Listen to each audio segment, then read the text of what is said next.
തൃശൂർ കൊടുങ്ങല്ലൂരിൽ കന്നുകാലി ഫാമിലേക്ക് സ്ഫോടക വസ്തു എറിഞ്ഞ അയൽവാസി അറസ്റ്റിൽ. പശുഫാം നടത്തുന്നതുമായി ബന്ധപ്പെട്ടുള്ള വിരോധത്തിലാണ് ആക്രമണം.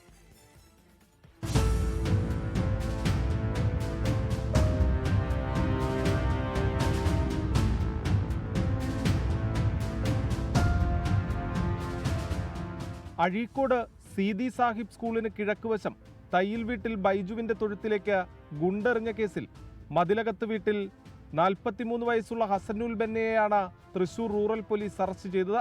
വെള്ളിയാഴ്ച രാവിലെ തന്റെ ഫാമിൽ പശുവിനെ കറക്കാനെത്തിയ ബൈജുവിന് നേരെയാണ് ഹസനുൽ ബന്ന ഗുണ്ടെറിഞ്ഞത്. ഗുണ്ട് തൊഴുത്തിൽ വീണ് പൊട്ടിയെങ്കിലും ബൈജു അത്ഭുതകരമായി രക്ഷപ്പെടുകയായിരുന്നു.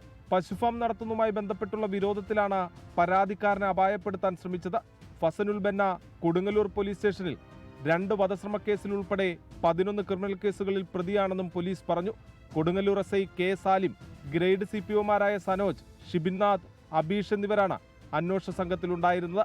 24 തൃശൂർ. ലോകത്തെവിടെയായാലും ഏത് സമയത്തും 24 വാർത്തകളും ഓഗ്മെന്റഡ് റിയാലിറ്റി പാക്കേജുകളും എക്സ്പ്ലെയിനറുകളും വിശദമായി കാണാൻ ഞങ്ങളുടെ യൂട്യൂബ് ചാനൽ നിങ്ങൾക്ക് സബ്സ്ക്രൈബ് ചെയ്യാം.